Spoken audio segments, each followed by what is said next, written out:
1868년에서 1997년까지 약 100년이 넘게 독일, 영국, 독일, 이탈리아 그리고 오스트리아의 즉 유럽이죠. 유럽의 고고학자들이 팔레스타인 자치구인 텔 슈탄이라는 지역을 계속적으로 발굴하고 탐사했습니다. 1968년에 제일 먼저 영국의 와렌이라는 사람이 탐사를 시작했고, 그 다음에 1907년에서 1911년까지 오스트리아의 셀린과 독일의 와칭어라는 고고학자들에 의해서 또 그곳의 발굴이 계속 되어져 왔는데요. 그들은 그 엄청난 흑벽돌 속에서 바위돌 기초 위에 세워진 역사적인 성벽을 찾아내기를 했습니다. 그리고 그들은 그 성벽을 면밀히 연구 분석한 결과 그 성벽이 바로 성경에 나오는, 오늘 우리가 읽은 본문에 나오는 여리고 성이라는 결론을 내렸습니다. 그리고 한참 후인 1930년에 영국의 가스탕이라는 그 고고학자는 그 새로운 성벽을 찾기 위해서 이미 그 오스트리아 셀린과 독일의 와칭과 찾은 그 성벽 말고 새로운 성벽을 찾기 위해서 대대적인 거대한 그 발굴 작업을 벌였는데요. 그래서 그는 새로운 성벽을 발견했습니다. 이중 구조로 된 새로운 성벽을 발견했는데 그 외부 성벽에서 심한 파괴의 흔적과 화재의 흔적이 있다고 보고를 했습니다. 또한 성벽 내부에서는 굽지 않은 빵 반죽이 발견된 것으로 보아서 이 성이 갑작스런 파괴를 당한 증거를 보여주는 것이라고 보고를 했습니다. 1952년에서 58년까지 무려 7년간이죠. 영국의 여성 고고학자인 카틀린 캐녀는 출품된 토기를 이렇게 연구 분석하고 연대를 측정했는데 그 토기를 분석해 본 결과 그 도시는 1만 년 전에 건설된 세계 최초의 도시라고 밝혔습니다. 그전에는 가장 오래된 도시가 어디라고 얘기했냐면 메소포타미아 문명이 6,000년 전에 건설됐다고 봤는데 그보다 무려 4,000년 전에 이 여리고성이 세계 최초의 도시국가다라고 밝혀낸 것입니다. 가장 최근인 1997년에는 이탈리아 고고학자인 니그로와 또 마체티에 의해서 한 달간 발굴 작업이 진행이 됐는데 기존에 밝힌 것 외에 특별한 것을 밝혀내지 못했습니다. 이처럼 약 110년간에 걸쳐서 5회의 대대적인 발굴 작업이 진행됐는데 거기에 발굴 작업에 투입된 인구만 무려 10,000명이 훨씬 넘는 인원이 투입됐고요. 그러한 발굴 작업을 통해서 역사 고고학자들이 밝혀낸 것은 뭐냐면 성경의 여리고성 함락 사건은, 정복 사건은 실제적인 역사였다는 것을 그들은 밝혀낸 것입니다. 그러한 역사적으로 100년에 걸쳐서 고고학자들이 탐사한 것을 기준으로 해서 그 보고서들을 종합해서 그 보고서를 들고 역사 현장에 가서 여리고성에 가서 그 보고서와 현장이 얼마나 일치하는가 현장 검증을 마친 다음에 성서 고고학의 대가인 브라이언 우드 박사는 논문을 저술하기에 이르렀습니다. 그래서 그의 논문은 굉장히 역사적인 가치가 있는데, 학문적으로 가치가 있는데, 그분은 무슨 결론을 내렸느냐? 여리고성의 모든 그간의 5번에 걸친 대대적인 고고학적 발굴들은 성경의 내용을 완전히 정확하게 뒷받침하고 있다라고 밝혔습니다. 그러니까 성경이 역사적인 사실인 것을 그간의 고고학자들의 발굴 탐사를 통해서 밝혀냈다는 것입니다. 띄워주세요. 여리고성은 이중 성벽으로 되어 있어요. 저 앞에 보면 제일 밑에 지금 사람이 걸어가고 있죠. 거기에 그 밑에 그 바위로 되어 있고 그게 몇 미터냐면 외벽이 그 외벽이에요. 그리고 저 안쪽에가 저 뒤쪽에 있는 높은 고석이 외벽이에요. 이중 구조로 성벽의 구도예요, 저게.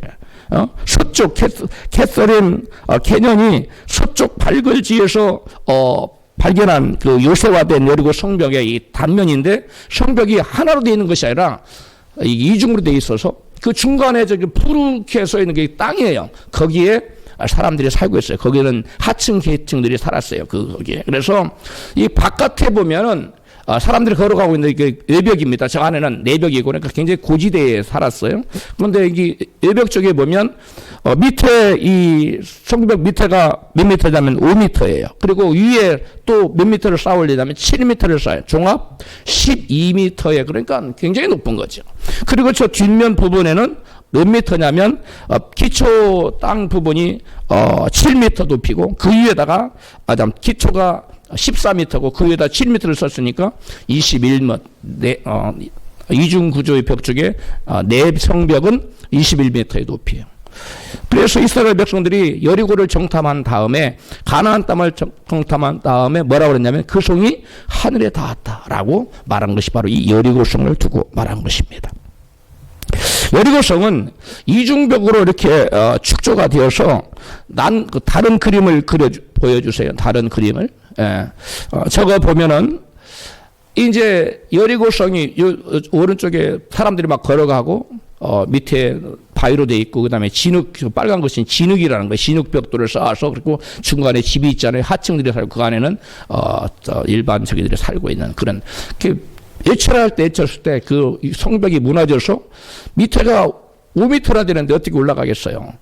걸어갈 수가 없죠. 근데 예치니까 그 성벽이 무너져서 계단을 이루어졌어요. 그래서 성경에 보니까 올라가라 돼 있는데 저 무너지는 담벼락을 타고 올라간 겁니다. 이게 고고학자들이 전부 다 밝혀냈으로 저같이 실증화시켰어요. 그래서 저 성은 이중벽으로 된 난공불락의 성이고 굉장히 높이 써 있어서 그 성은 도저히 점령할 수가 없는 겁니다. 인간의 힘으로. 그래서 얼마든지 저 안에 또 물도 있었어요. 또 양식도 많이 있었어요. 왜? 그때가 추수할 때였거든요. 성경에 보니까 여호수아 3장 5절에 보면 추수할 때였어요. 그래서 얼마든지 버틸 수 있었는데 갑작스럽게 저 성이 함락되고 납니다. 우드 박사는 그간 고고학자들의 발굴에서 공통적으로 발견된 무너져 내린 저 거대한 흑벽돌 더미 앞으로 나와져 있는 거 있잖아요.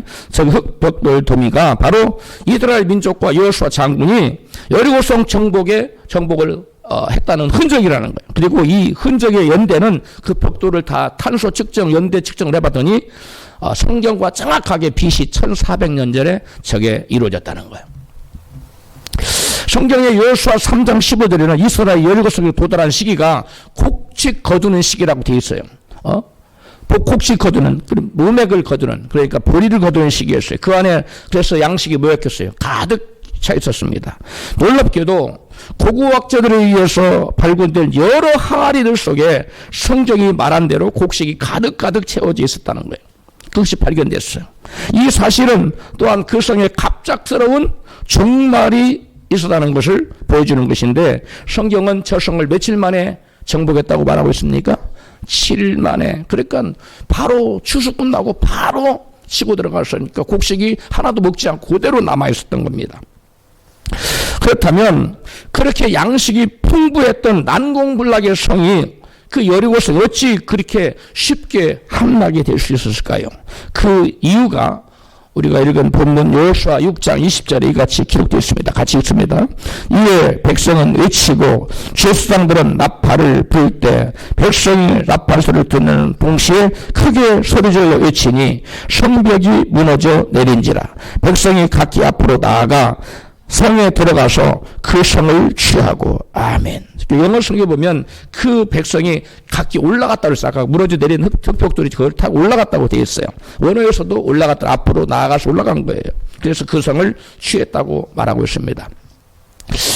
성경을 불신하는 불신자들은, 서양 사람들은 아무리 외친다고 소리 에너지가 약한데 그게 무너질 수가 있느냐, 이렇게 과학적으로 말도 안 되는 허황된 얘기라고 주장합니다. 그러나 영국의 세속학자, 예수 안 믿는 학자예요. 가스탄과 캐년, 여성학자입니다.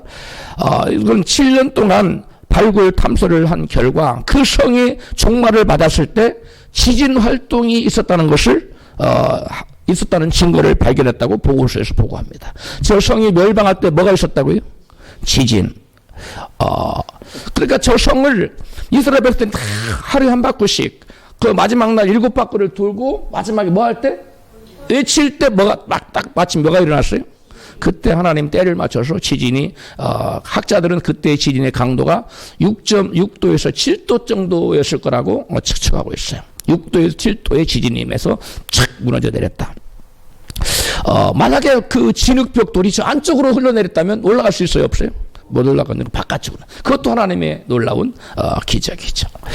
바울과 실라가 로마에서 전도할 때 전도하다가 붙잡혀서 감옥에 갇혔을 때에 그들이 기도하고 찬송하자 무슨 일이 일어났습니까?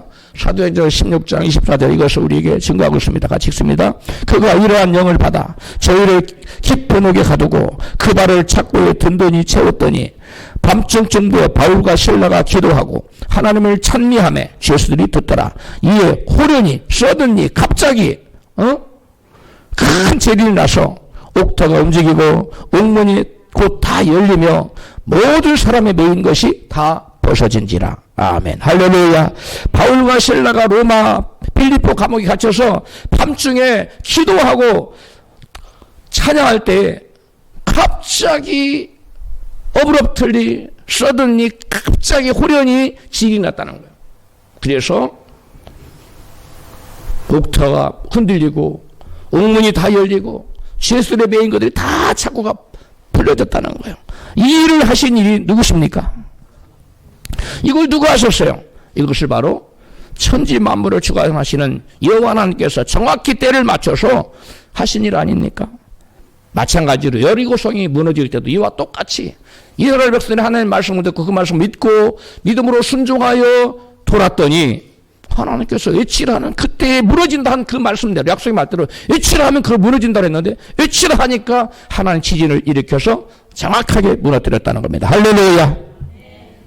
독일의 발굴팀은 집들이 이렇게 동서남북으로 사방으로 이렇게 쌓여져 있어요. 높은 지대에 있는데 북방 외벽에 붙어져 있었다는 아까 여러분 무너져 내린 거 상상해 보십시오. 거기에 보면은 위에 외벽이 쌓여졌었죠. 바위가 밑에 있었고 위에 쌓여 진흙으로 그 진흙을 뒤로 하고 집이 다다다닥 쭉 붙어 있었다는 거예요. 그게 다 무너졌어요. 외벽이 다 무너져 내렸는데 외벽이 한 군데만 딱 그대로 딱 있다는 거예요. 그 집은 누구의 집이었을까요? 네, 기생 라합의 집이었어. 기생 라합이 그때 무너졌으면 어떻게 끌어내서 어떻게 살리겠어요. 그런데 기생 라합의 집은 안 무너져서 살아있었어요. 그래서 그들을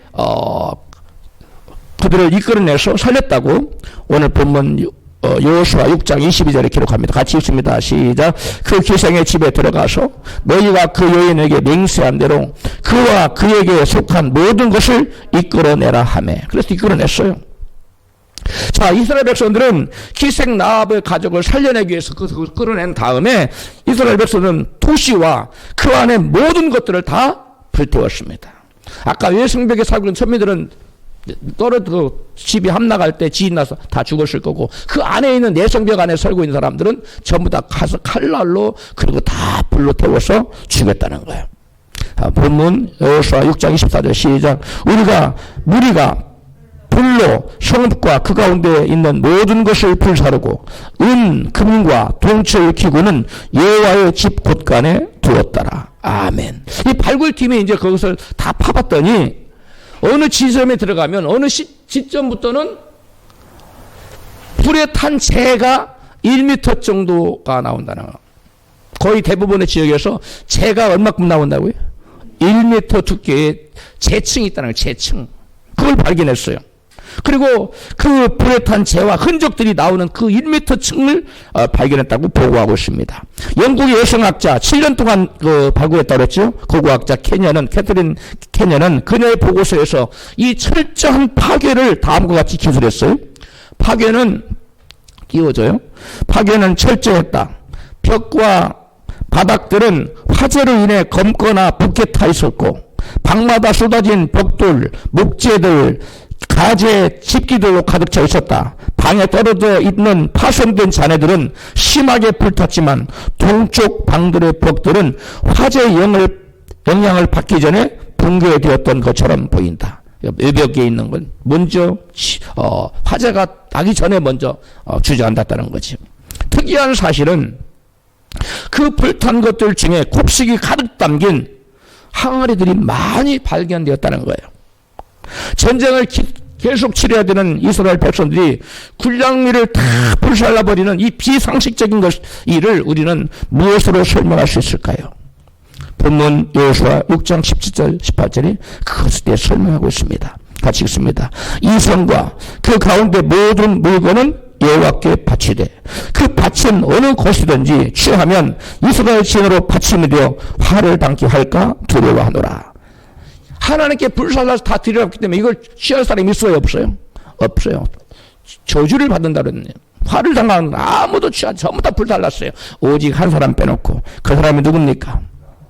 아간만 금덩이를 취했죠. 금덩이를. 고고학자들의 발견에 의한 의해서 발견된 여리고성의 곡물은 그 항아리들의 이렇게 항아리들을 태워도 항아리 안에 깊숙이 위에만 타지 밑에는 안 탈 거 아니에요. 그대로 곡물들이 그대로 발견됐다는 거예요.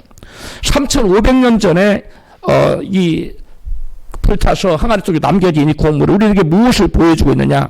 그 당시 이스라엘 백성들의 하나님 말씀에 대한 철저한 순종을 우리에게 생생하게 보여주고 있다는 거예요.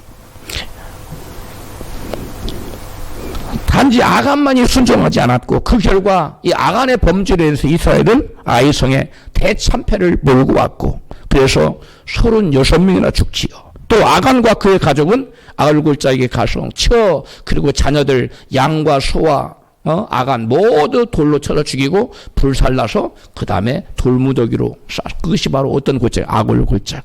아골골짝 빈들에도 우리가 찬양하는 게 이거 아골골짝이에요. 이거 저주의 골짜기예요. 저주의 황량한 골짜기라는 그곳으로 가서 복음 전해야 된다는 거예요. 바로 이 아갈골짜기의 근원이 바로 이 아간의 범죄입니다. 모든 우리 일생 길목 앞에는 반드시 정복되지 않으면 안 되는 난공불락의 영적인 여리고성이 버티고 서 있기 마련입니다. 그러나 하나님의 자녀들은 일생 앞길에 놓여있는 그 어떤 난공불락의 문제의 여리고성도 염려하거나 걱정할 필요가 없습니다. 왜냐하면 무능한 이스라엘 백성들조차도 전능하신 하나님을 의지하여 믿음으로 그 난공불락의 여리고성을 무너뜨렸기 때문입니다. 마찬가지로 저와 여러분도 하나님 말씀을 믿고 의지하고 나아가면 우리 앞에 어떤 난공불락의 문제 여리고성도 온전히 무너뜨릴 수 있는 줄로 믿습니다. 저와 여러분이 이 난공불락의 문제 여리고성을 무너뜨리지 않으면 가나안에 들어갈 수가 없어요. 왜? 이 난공불락 여리고성이 이 가나안의 이 관문이에요. 거기를 통과하지 않으면 들어갈 수가 없어요. 마찬가지로 저와 여러분에게 하나님께 약속하신 놀라운 가나안의 축복도 우리 앞에 놓여있는 문제의 난공불락의 문제 여리고성을 청량하지 않으면 우리에게 약속된 가나안이 저와 여러분의 것이 될 수가 없는 것입니다. 이스라엘 백성들은 어떻게 그 성을 무너뜨렸느냐? 히브리서 기자는 히브리서 11장 3절에 30절에 이같이 말씀합니다. 시작. 믿음으로 7일 동안 여리고를 보니 성이 무너졌으며. 며칠 동안 돌았다고요? 7일 동안. 무엇을 가지고 돌았다고요? 아무 생각 없이 돈 게 아닙니다. 그저 돈 게 아니라 뭘 가지고 돌았다고? 믿음으로. 저와 여러분도 오늘날 말씀 붙들고 그 말씀을 의지하고 하나님을 의지하고 믿음으로 돌면 저와 여러분 인생 앞길을 가로막고 있는 문제의 여리고성이 다 무너지게 될 줄로 믿습니다. 그렇다면 우리가 우리 앞에 가로놓인 이 문제의 여리고성을 믿음으로 무너뜨린다는 것은 무엇을 의미할까요? 믿음으로 너무나 쉬운 얘기 같은데 이게 간단하지가 않습니다. 많은 사람들이 오해하고 있어요. 믿음으로 무너뜨린다는 것을. 과연 우리가 어떻게 하여야 이스라엘 백성들처럼 믿음으로 우리 앞에 놓여있는 문제의 여리고성을 무너뜨리고 하나님 약속하신 가나안의 땅을 점령하는 차지하는 놀라운 축복을 받게 될 수 있을까요? 오늘 본문은 일생길 앞에 가로놓인 문제의 여리고성을 정복할 수 있는 영적인 원리를 우리에게 교훈해 주고 있습니다. 물은 위에서 흐릅니다. 물이 섭씨 0도 이하로 떨어지면 고체가 되고 또 섭씨 100도 이상이 되면 기체로 바뀝니다. 물이 공중에서 기체일 때는 뭐로 존재하죠? 구름으로 떠 있고, 물이 고초로 변하면 뭘로 내리죠? 눈으로 내립니다. 또 하늘에 있는 기체가 비가 기체로 있을 때는 구름으로 떠 있다가 그것이 뭐가 되면 액체일 때는 비가 되어서 내리는 것입니다. 이것을 우리는 자연법칙 또는 자연의 원리라고 말합니다. 이러한 자연 법칙을 만드신 분이 누구시죠? 바로 창조주 우리 하나님이 이러한 자연 법칙을 만들었습니다.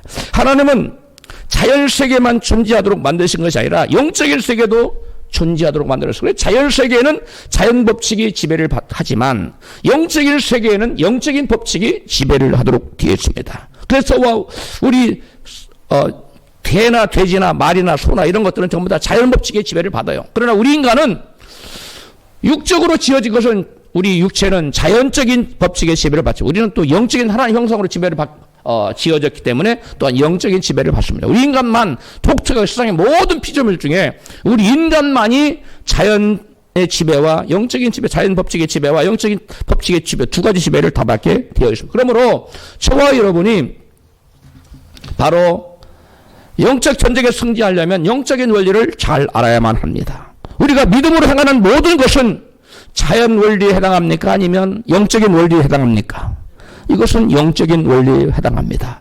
자연 원리로는 여리고성을 7바퀴가 아니라 10백, 700바퀴를 돌아도 여리고성은 결코 무너져 내릴 수 있을까요? 아닙니다. 자연 법칙, 아무리 돈다고 그게 왜 가서 돌멩이를 던지다든지 사자를 타고 뭘 해야 이게 무너지는 거 자연 법칙이에요. 그런데 믿음의 법칙은 영적인 원리이기 때문에 믿음으로 여리고성을 7번 돌면 자연 원리가 아닌 자연 법칙의 지배를 받지 않고 그때는 무슨 원리를 받아요? 영적인 원리의 지배를 받아서 영적인 원리하에 그것이 무너져 버리는 거예요. 할렐루야. 눈에 보이는 모든 자연세계는 눈에 보이지 않는 영적인 실체의 그림자라는 사실을 우리는 알아야 됩니다. 눈에 보이는 모든 것은 무엇의 그림자라고요? 눈에 보이지 않는 영적인 실체의 그림자예요. 그래서 영적인 하늘나라에서 말씀으로 이루어지면 현실세계, 현상세계, 눈으로 보이는 자연세계에 드러나게 되어 있는 것입니다. 이것이 영적인 원리예요. 이러한 영적인 원리를 우리가 알지 못하면 믿음으로 살 수도 없습니다.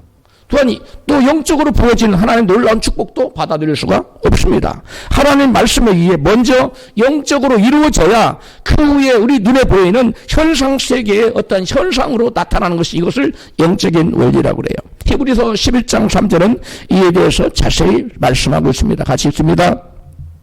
우리는 믿음이 있으므로 이 세상의 삼라만상이 하나님의 말씀으로 창조되었음을 압니다. 다시 말해서 우리 눈에 보이는 것은 모두 다 눈에 보이지 않는 것에서 비롯되었다는 것을 압니다. 현대어 성경에. 눈에 보이는 모든 것은 무엇으로 말미암았다고요? 눈에 보이지 않는 것으로부터 말미암았다는 거예요. 눈에 보이지 않는 것, 즉 하나님의 말씀으로 창조되었다는 거예요. 11장 3절 초반부에 보니까 세상이 삼라만상이 다 뭘로 되었다고요? 말씀. 그래서 말씀 없이는 세상에 존재하는 것이 아무것도 없습니다. 그래서 영적으로 먼저 말씀이 선포되고 말씀으로 선포된 영적인 세계에 뭐가 이루어져야 땅에서도 실체로서 그 실체에 대한 그림자로 세상에 나오는 거예요. 그러므로 우리가 이 영적인 원리를 알지 못하면 사람들은 자꾸 육적으로 무슨 문제를 해결하려고 합니다. 그러나 그것은 어떤 것도 될 수가 없는 것입니다. 이 히브리서 1장 3절 말씀 여러분 꼭 외우시기 바랍니다. 이거 영적 원리를 이해하는데 아주 큰 도움을 주는 아주 중요한 말씀입니다.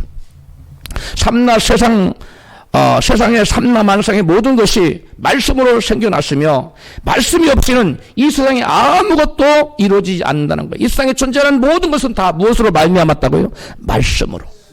그래서 말씀 없이는 된 것이 아무것도 없다고 요한 사도는 우리에게 말하고 있어요. 천지만물이 모든 것이 말씀으로 되어졌다는 것입니다. 그런데 이 원리를 모르는 사람들이 하나님 말씀은 없는데 하나님 말씀 받지도 않았는데 뭔가를 성취하려고 부단히 노력을 합니다. 그러나 그 어떤 것도 이루어지지 않습니다. 먼저 말씀이 있어야 돼요. 말씀이 선포돼서 그 말씀으로 해서 영적인 세계에서 뭔가가 이루어져야 그것이 그림자로 이 땅의 현실 세계에 나타난다는 사실을 깨달으시기를 바랍니다. 자, 이제 이 영적인 원리에 대해서 여러분에게 말씀을 드렸는데요. 이제 이스라엘 백성들이 여리고성을 정복했는데 적용했던 영적 원리를 우리가 함께 살펴봐야 됩니다. 먼저 이스라엘 백성 여리고성을 함락시키는 과정에서 가장 우선적으로 했던 일이 무엇입니까? 가장 먼저 했던 일이 여호수아 6장 2절부터 나타납니다. 같이 읽습니다. 시작. 여호와께서 여호수아에게 이르시되 보라 내가 여리고와 그 왕과 용사들을 내 손에 붙였으니 즉 넘겨주었으니 3절 너희 모든 군사는 성을 둘러 성 주위를 매일 한 번씩 돌되 엿새 동안을 그리하라. 제7일에는 성을 7번 돌며 제사장들은 나팔을 불 것이며 그 나팔 소리가 너희에게 들릴 때에는 백성은 다 큰 소리를 외쳐 부를 것이라. 그리하면 그 성벽이 무너져 내리리니 백성은 각기 앞으로 올라갈지니라 하시매. 아멘. 여기 보니까 이거 누가 누구에게 말씀을 주시는 겁니까? 여호와 하나님께서 여호수아에게 하나님 말씀을 지금 들려주고 있는 겁니다. 하나님께서는 이스라엘 공동체를 위하여 영적 지도자인 여호수아에게 어떻게 여리고성을 정복할 것인지 말씀을 주고 계십니다. 그리고 이 말씀을 받은 이스라엘 영적 지도자인 여호수아는 제사장들과 백성들을 불러 모아놓고 그들에게 자기가 받은 하나님의 말씀을 증거합니다. 본문 6장 6절입니다. 여호수아가 제사장들에게 이르되 너희는 너희 언약궤를 메고 7 제사장은 양강나팔을 잡고 여호와의 궤 앞에서 행하라 하고 여호수아가 또 백성에게 이르되 나아가 성을 돌되 무장한 자들이 여호와의 궤 앞에 행할지니라. 아멘. 여기 보니까 여호수아가 먼저 영적인 지도자 여호수아가 먼저 하나님 말씀 받아요. 그리고 그 말씀을 백성들에게 제사장과 백성들에게 증거합니다. 그러니까 그 말씀을 여호수아로부터 하나님 말씀 받던 백성들이 무엇을 갖냐? 말씀을 인하여 믿음을 갖습니다. 따라합시다. 말씀을 인하여 믿음을 갖게 됩니다. 이게 굉장히 중요한 원리예요. 우리가 여기서 간과해서 만드는 아주 중요한 영적인 원리는 백성들이 영적인 지도자로부터 말씀을 받아서 믿음을 갖게 되었다는 사실이에요. 백성들이 어떻게 믿음을 가졌느냐? 영적인 지도자가 증거해준 말씀을 듣고 그 말씀을 믿게 되었다는 거예요. 할렐루야. 그런데 많은 사람들이 하나님으로부터 그 어떠한 레마의 말씀, 약속의 말씀을 듣지 않고 무턱대고 뭔가 달라고 이루어달라고 기도부터 합니다. 이러한 약속의 말씀을 듣지 않고서 믿습니다.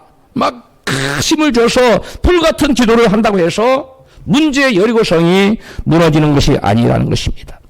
불의 종 엘리야 선지자가 이 세상에 3년 반 동안 비가 내리지 않자 이거 비가 안 와서 큰일 나겠구나. 비를 내려야 되겠구나. 그래서 자기 생각대로 하나님 비를 주세요. 이렇게 기도한 것이 아니라는 거예요. 성경에 열왕기상 18장 1절 시작. 많은 날을 지내고 제3년에 여호와의 말씀이 엘리야에게 임하여 가라실 때 내가 비를 지면에 내리리라. 하나님께서 엘리야에게 말씀을 주셨어요. 내가 땅의 지면에 비를 내린다. 그러니까 엘리야는 이 말씀을 받고 하나님의 레마 영성을 듣고 그 다음에 그 말씀을 붙들고 기도합니다. 이게 아주 중요한 원리예요. 이스라엘 백성들이 무턱대고 야 우리가 여리고성 정복하자 우리 돌자 이렇게 한 게 아니라는 거예요. 하나님 그들에게 먼저 제사장 그 주의 종 하나님의 종 여호수아에게 말씀을 주셨고 말씀 받은 여호수아는 그 백성이 말씀을 선포했더니 그 말씀을 들은 이스라엘 백성들이 그 하나님의 말씀에 대한 믿음을 가지고 말씀에 순종하여 돌았더니 역사가 나타났다는 거예요. 할렐루야. 마찬가지로 저희들도 우리 인생길의 앞길에 놓인 이 문제 여리고성을 정복하려면 하나님의 세우신 종을 통해 선포된 말씀을 듣고 믿음을 가져야 되는 거예요. 그 믿음 가지고 그 말씀에 여러분 말씀대로 순종할 때 우리 인생길 앞에 놓인 문제의 여리고성이 무너지는 놀라운 역사가 나타난다는 사실을 믿으시기 바랍니다. 할렐루야. 능력의 종 엘리야조차도 자기 뜻대로 자기가 지어내서 기도하고 싶다고 기도한 게 아니에요. 그게 아니라 하나님 말씀을 받고 그 말씀을 믿고 그 말씀대로 이루어지게 해달라고 기도를 했더니 하나님께서 비를 주셨다는 거예요. 하나님 말씀이 없이 여리고성을 무너져라 하고 금식하고 철회하고 야단법석을 떤다고 해서 그 성이 결코 무너지지 않는다는 것입니다. 민수기 14장 41절에 봅니다. 시작. 모세가 가로되 여호와께서 너희 중에 계시지 아니하니 올라가지 말라. 그들이 그래도 산 꼭대기로 올라갔고 아말렉인과 산지에 거하는 가나안인이 내려와 쳐서 파하고 호르마까지 이르렀더라. 하나님께서 이스라엘 백성에게 가데스 바나 지역에 가서 이제는 가서 산지에 올라가서 약속의 땅을 너희 취하라 그랬더니 그들이 아닙니다. 우리가 먼저 그 땅을 정탐해보고 가겠습니다. 그러고 올라가기 싫어해요. 안 올라가요. 올라가서 그래서 그래 그럼 가보고 와라. 가볼 게 뭐가 있습니까? 하나님은 그냥 가라 그러면 올라가면 됩니다. 할렐루야. 할렐루야. 하나님께 올라가라고 올라가면 돼요. 근데 이스라엘 백성 하나님 말씀 믿지 못했어요. 그래서 우리가 한번 정탐해보고 그 다음에 우리가 어디로 올라갈지 어떻게든 작전 속 올라갈 그래 한번 해봐.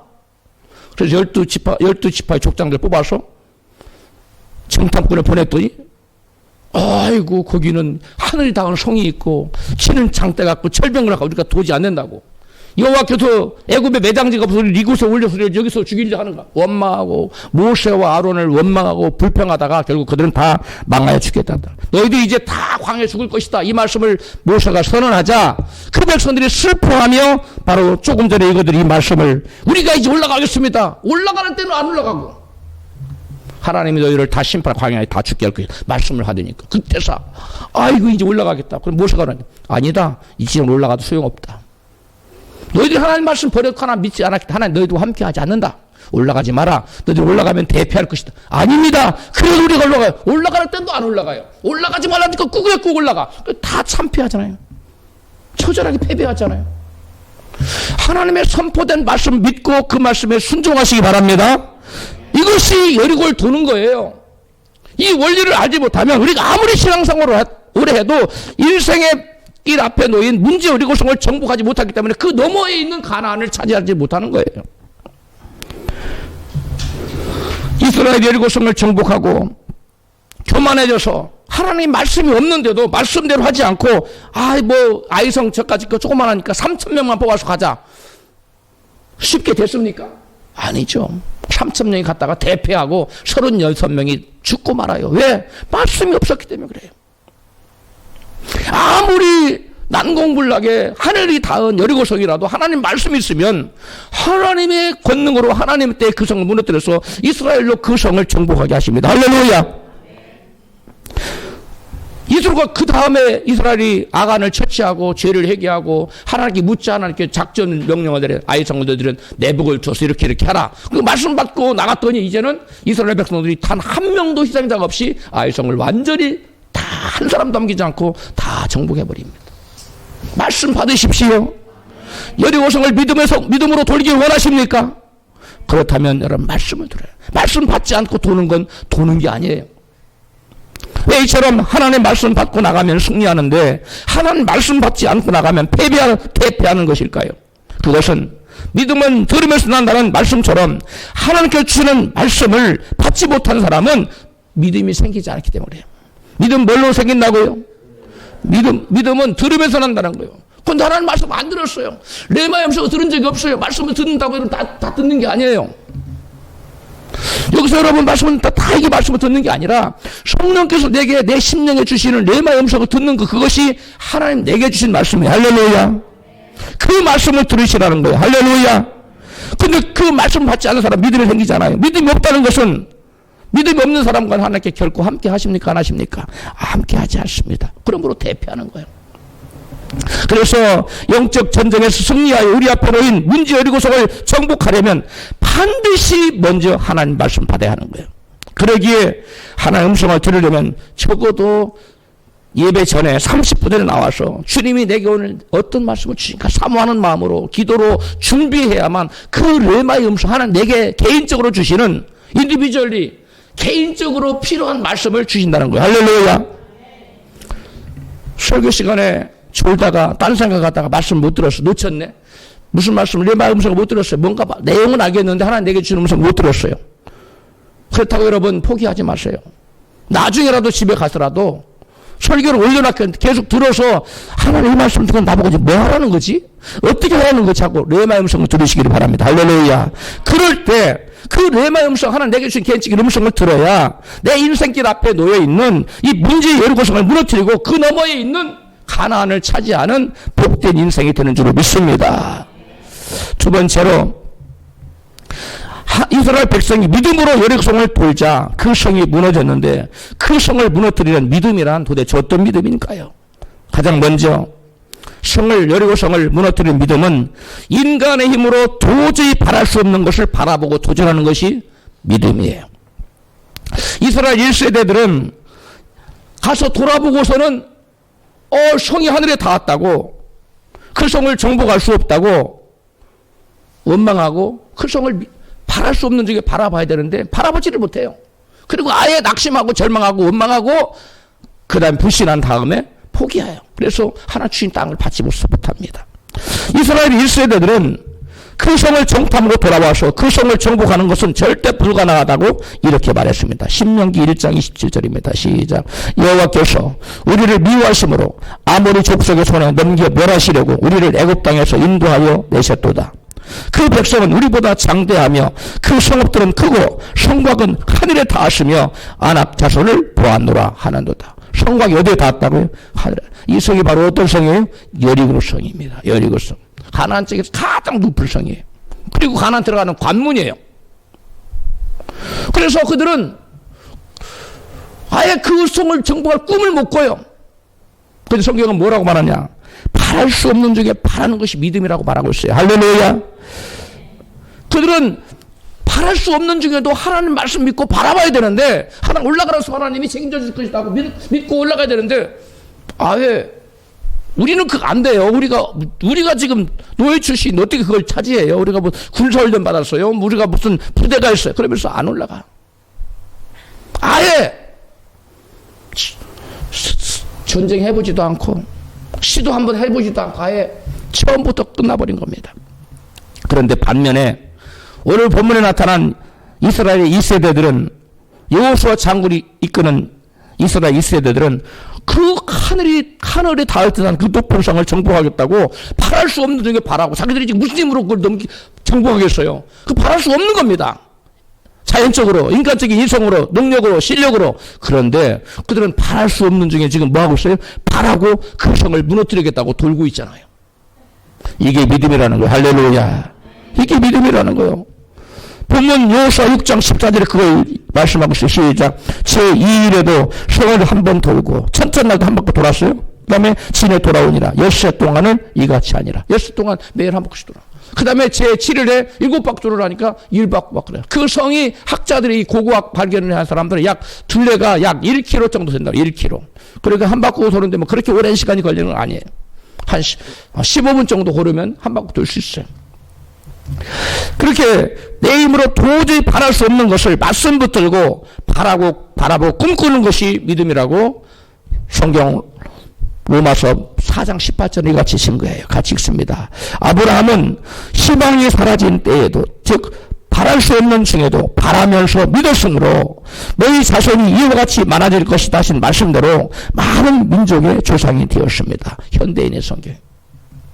아브라함 믿음의 조상이 된 것은 뭐 때문이라고요? 바랄 수 없는 중에 바라봤다는 거예요. 자식 하나 없는데 밤하늘에 무별과 같은 자손이 생길 거라고 바라봤어요. 바라볼 수 없는 것을 바라보십시오. 꿈꿀 수 없는 것을 꿈꾸세요.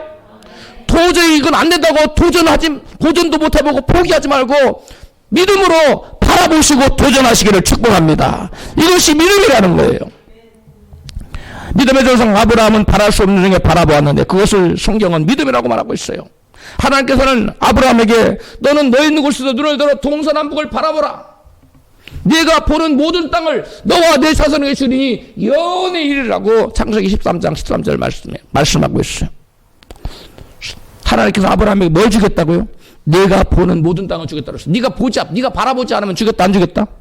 안 주겠다는 거예요. 왜? 바라보는 것이 곧 뭐기 때문에? 믿음이기 때문에 모든 우리가 받는 것을 믿음을 통해서 받는데 그 믿음의 한 현상이 뭐냐? 바랄 수 없는 중에 바라는 거예요. 할렐루야.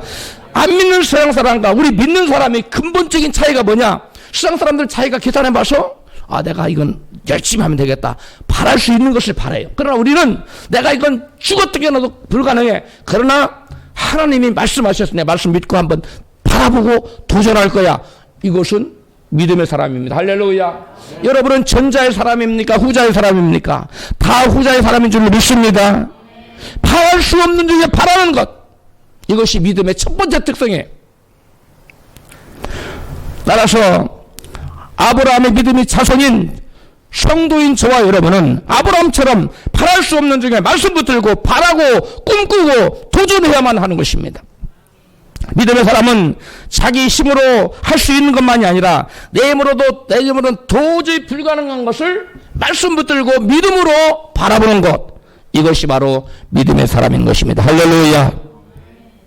믿음은 하나님을 향해서는 순종으로 표현됩니다. 믿음은 이웃을 향해서는 사랑으로 표현됩니다. 그런데 그 믿음이 자기 자신을 향해서는 소망으로, 꿈과 비전으로 표현되는 것이 나타나는 거예요. 그래서 내가 잘 되려면 바랄 수 없는 중에 바라야 돼요. 할렐루야. 잠언 29장 18절에 꿈이 없는 백성은 망할 수밖에 없다라고 현대어 성경은 기록하고 있어요. 같이 읽습니다. 시작. 꿈이 없는 백성은 망할 수밖에 없다. 개역 성경에는 꿈이 없는 사람은 묵시가 없는 사람은 방자에 행하게 된다 그랬는데 이 현대어 성경에 정확하게 얘기했어. 웹스터스 바이블도 꿈이 없는 백성은 망할 수밖에 없다고 기록하고 있어. 꿈이 없는 사람은 내 안에 자신을 향한 하나님을 복줄 거라는 그런 믿음이 없는 거예요.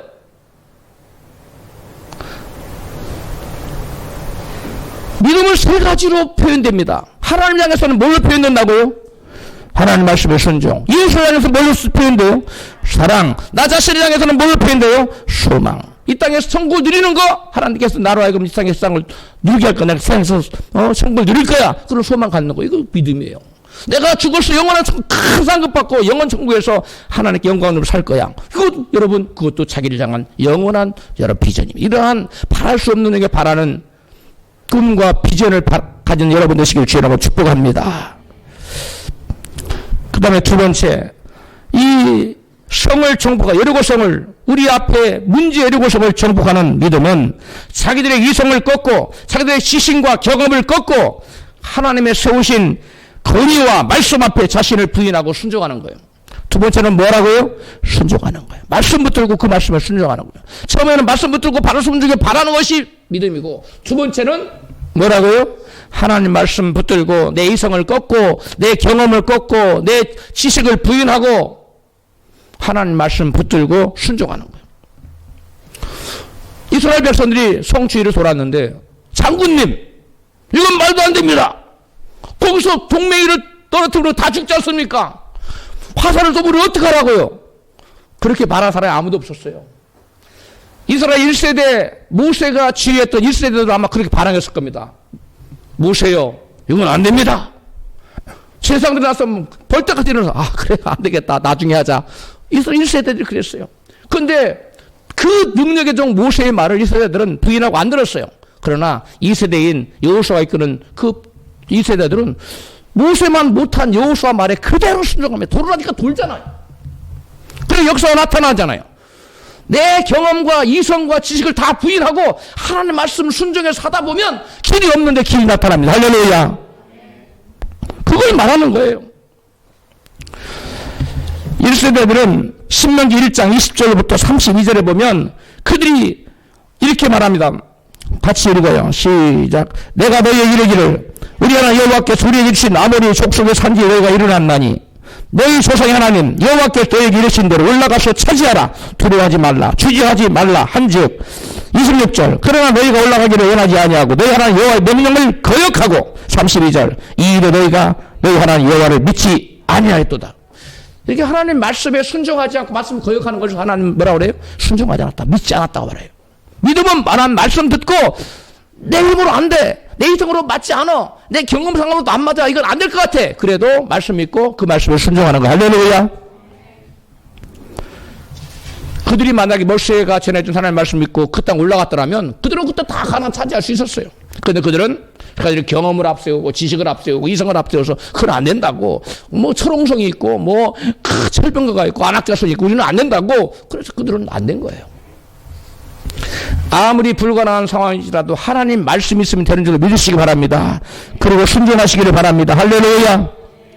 여호수아는 이성과 지식을 포인하지 않고는 순종할 수 없는 하나님 말씀을 전한 뒤에 그 백성들이 불평불만을 하지 않을까 염려해서 들리지 말아라. 소리를 들리게 하지 말라고 분부합니다. 명령합니다. 하나님 요구하신 말씀이 우리 이성과 지식과 경험에 맞지 않고 이해가 안 가도 우리 입술로 부정적인 입술에 말을 내지 말라는 거예요. 오늘 본문에 기록하게 들리지 말아라. 하나님 말씀이 내게 안 맞아. 이해가 안 가. 왜 하나님 나도 이런 걸 요구하셨지? 하나님 너무하시지 않습니까? 그럴지라도 불평, 불만, 불신의 소리를 입에서 내지 말라는 거예요. 왜? 그 불평의 말을 입에서 내는 순간 믿음이 싹 사라져버려요. 믿음이 싹 사라져버려요. 그러므로 말씀 받았으면 오직 말씀만 시인하시고 염려나 불신의 말이나 불평의 말을 입에 담지 마시기를 바랍니다. 할렐루야.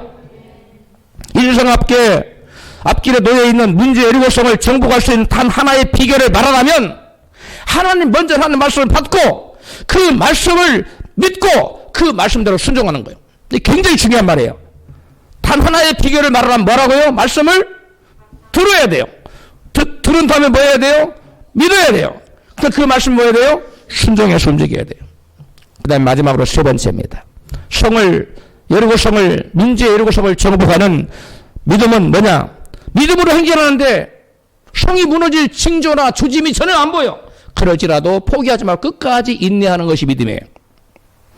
본문 6장 14절 15절 시작. 제 2일에도 성을 한 번 돌고 진에 돌아오니라. 10시 동안 일같이 행하니라. 15절 제 7일의 새벽에 그들이 일찍 일어나서 여전한 방식으로 성을 7번 도니 성을 7번 돌기는 그날뿐이었더라. 아멘. 저들이 하루 한 번씩 그리고 채칠 7번 돌면 무너진다 해서 돌았는데 우리가 인간적으로 생각하면 한 바퀴 돌 때 금이 좀 짝짝하고 미세한 균열이 일어나고 그 다음에 한 2바퀴 돌면 균열이 더 커지고 한 3바퀴 돌면은 뭐 동맹이가 좀 떨어지고 이래야 될 거 아니에요. 그래 재미가 있잖아요. 근데 전혀 아무것도 없었어요. 7바퀴 다 돌 때까지 아무것도 없었어. 언제 역사가 나타나요? 외치라 할 때. 할렐루야. 믿음의 말씀대로 순종하고 믿음의 선언할 때 외칠 때 역사가 나타났다는 거예요. 여러분, 우리는 우리 앞에 우리가 성을 이스라엘 백성은 성을 뭘로 돌았어요? 걸어서 돌았어요. 우리는 뭘로 돌아요? 기도로 도는 겁니다. 할렐루야. 그게 차이가 있어요. 그들은 걸어서 눈에 보이는 성을 돌았죠. 우리는 눈에 보이지 않는 문제 여리고 성을 믿음으로 도는 거예요. 믿음으로. 할렐루야. 그런데 그 믿음의 기도의 행진을 계속할 때 문제가 응답될 기미가 전혀 없어. 문제 해결된 조짐이 전혀 안 보여요. 그렇다고 포기해서는 된다 안 된다? 안 된다는 겁니다. 끝날까지 말씀대로 순종하고 기도의 믿음 행진을 계속하다 보면 때가 되면 하나님께서 무너뜨려주는 줄을 믿습니다. 하나님께서 이스라엘에게 이성을 주어놓으라 말씀하셨을지라도 이스라엘 백성 믿음으로 그 돌아서 전쟁을 치러서 승리해야 그 땅을 정복할 수 있어요. 에스겔서 36장 36절 마지막 부분 시작. 나 여호와가 말하였으니 이르리라. 37절 나 주 여호와가 말하노라. 그래도 이스라엘 족속이 이와 같이 자기들에게 이루어주기를 내게 구하여야 할지라. 아멘. 이스라엘 성을 돌았다는 것은 여리고성 군사들과 전쟁을 치렀다는 것인데 우리도 기도로서 영적인 전쟁을 치르고 있습니다. 할렐루야. 하나님께서 이스라엘에게 여리고성을 7일 동안 돌 때 하루에 한 바퀴씩 그리고 마지막 날에 7바퀴씩 왜 이렇게 복잡하게 했을까요? 그냥 하루만 돌아도 하나님 가능하지 않았을까요? 한 바퀴만 돌면 내가 해줄게. 아니면 가서 외치기만 해. 그러면 무너뜨릴게. 아니 그냥 성 앞에 서 있기만 해. 근데 얼마나 할 수 있었어요. 그런데 하루에 한 바퀴씩 마지막 날에 7바퀴 이렇게 하라는 거예요. 하나님 왜 그러셨을까요? 그 방법이 인간 이상으로 이해가 되는 방법입니까? 안 되는 방법입니까? 안 되는 방법이에요. 이건 말도 안 되는 거예요, 이게. 과학적으로 맞습니까? 이성적으로 맞습니까? 경험상으로 맞습니까? 모든 것 다 갖다 잣대에다 대도 다 틀린 얘기예요. 그래서 하나님은 너의 이성으로 안 맞고 지식으로도 안 맞고 네 경험으로도 안 맞을지라도 네가 너 자신을 부인하고 나의 말씀에 온전히 순종할 수 있느냐? 그걸 본 거예요. 할렐루야. 여러분, 하나님 말씀이 선포된 하나님 말씀이 여러분 이성이 안 맞아. 여러분 지식이도 안 맞아. 여러분 경험에도 안 맞아요. 그럴지라도 내가 나의 이성과 지식과 경험을 다 뒤로 하고 하나님 말씀 온전히 순종해서 여러분 앞으로 하나님 말씀에 순종하는 끝까지 인내하면서 나가는 여러분 되시길 원하십니까? 그럴 때 역사가 나타난다는 거예요. 할렐루야. 우리가 믿음으로 행진해야 되는 이유는 하나님께서 우리가 끝까지 인내를 통해서 우리의 믿음이 있나 없나를 보시는 거예요. 인내는 우리의 믿음의 또 다른 표현이에요. 성경 히브리서 10장 36절에 시작. 너희에게 인내가 필요하면 너희가 하나님 뜻을 행한 후에 약속을 받기 위함이라. 아멘. 우리가 하나님 뜻대로 기도해. 믿음 행진을 해. 그런데 약속을 받으려면 뭐 해야 된다고요? 인내가 필요하다는 거. 인내가 없이 좀 돌다가 기도 좀 했는데 뭐 40일 금식 몇 번 하고 뭐 철학 40일 철학 몇 번 했는데 아무것도 없네. 에이 해도 소용없구만. 그게 아니라는 거예요. 아무런 흔적이 없을지라도 하나님 말씀 붙들고 끝까지 인내하면 마지막 일복 갖고 다 돌고 하나님이 원하신 기도의 양에 차면 이스라엘 백성들이 다 했어요. 근데 마지막 날 6바퀴만 돌다가 아이고 아무 흔적도 없는데 장군님 쉽시다. 해봤자 소용이 없네요. 그렇다면 무너졌을까요? 안 냈죠. 마찬가지예요. 우리가 이스라엘 백성이 원하는 건 매일 한 바퀴씩. 그 다음 마지막 날 7바퀴. 총 몇 바퀴 돌아야 돼요? 13바퀴 돌아야 돼요. 그 다음 마지막 끝까지 해야 돼요. 마침표까지 딱 찍어야 돼요. 그게 뭐예요? 외치는 거예요. 마찬가지예요. 하나님 저와 여러분이 원하시는 기도의 양이 있어요. 큰 사명을 받잖아. 기도는 많이 해야 돼요. 빡세게 해야 돼요. 작은 사명은 조금만 해도 돼요. 그 기도의 양을 채울 때까지 하나님 기다리고 계세요. 할렐루야. 그러므로 4시간 기도한 사람 매일 4시간 해야 돼요. 그러면 10년 하면 될 거 가지고 5년 하면 될 거 가지고 10시간 안 하면 20년으로 길어나네. 하루에 1시간씩 하면 네 엿가락 길어 쭉 늘어나. 응? 하루에 30분으로 줄이면 40년 늘어나. 그래 할머니 다 됐지 그때는. 하나님이 요구하신 믿음의 양, 기도의 양을 채우시기를 바랍니다. 기도로 여리고성을 도는 믿음 행위를 하다 포기하지 말고 인내해야 여리고성이 무너져요. 엘리야도 하나님 말씀 받았다고 해서 그 말씀이 그대로 비를 내리리라 아까 들었지요? 그러다 바로 비를 주신 게 아니에요. 열왕기상 18장 42절 시작. 엘리야가 갈배산 꼭대기에 올라가서 땅에 꿇어 엎드려 그 얼굴에 무릎 사이에 넣고 7번까지 기도하자. 45절 죽음 후에 구름과 바람이 일어나서 하늘이 깜깜해지고 큰 비가 내리는지라. 엘리야가 하나님께 비를 내릴 때 약속 받았어요. 약속했으니 하나님 주시겠지. 그게 아니에요. 산 꼭대기에 올라가서 무릎이 아니라 머리를 무릎 사이로 넣고 기도했잖아요. 몇 번까지? 7번까지. 7번 딱 7번이 아니라 완전수 될 때까지. 될 때까지 기도했다는 거예요. 그러니까 하나님이 비를 내려주지 않습니까? 여러분 하나님 또 어떤 약속을 받았습니까? 근데 기도하다가 에이 안 되는구만 포기한 분 계십니까? 다시 일어나십시오. 다시 시작하십시오. 하나님이 이스라엘 백성을 13바퀴 돌 때까지 하나님 기다리세요. 그 사람들이 돌 때까지 기다려요. 하나님 여러분에게 요구하신 기도의 양 하나님 큰 축복을 주시기로 하는 사람 하나님 큰 기도를 하기를 해요. 원하는 기도를 하기를 해요. 그거 다 채워야 돼요. 저는 기도 요만큼 했으니까 요만큼만 주세요. 그냥 요만큼 먹고 살게요. 안 돼요. 하나님은 그 사람에게 향한 계획이 있어요. 할렐루야. 큰 계획을 가졌다면 기도를 많이 요구해요. 기도를 많이 하라면 감사하세요. 큰 계획이 있다는 거예요. 굳게 닫힌 이스라엘 백성에게 여리고성 하나님이 약속한 젖과 꿀이는 땅 가나안 땅을 가면 길목에 버티고 있는 길목 앞에 걷고 있는 장애물이에요. 이게 굳게 닫힌 여리고성은 모든 인생에게 가나안의 길목을 막고 있는 각종 문제와 괴로움과 불행의 상징이에요. 수업의 문, 또 사업의 문, 입학의 문, 건강, 결혼, 경제의 문이 닫혀 있어도 큰 문제인데 불행이 아닐 수가 없죠. 그러므로 인생 앞에 닫혀있는 여리고 성문은 믿음으로 반드시 제끼고 함락시키고 통과해야만 할 줄로 믿습니다. 할렐루야. 하나님께서 이스라엘에게 가나안 땅을 주시겠다 약속하셨지만 하나님 그곳에 그냥 들어가도록 적들을 다 초토화시키고 청소해 놓지 않았어요. 말씀 붙들고 믿음으로 순종하며 일생 앞길 놓인 여리고성의 장애물을 무너뜨리고 가나안을 차지하라는 것이에요.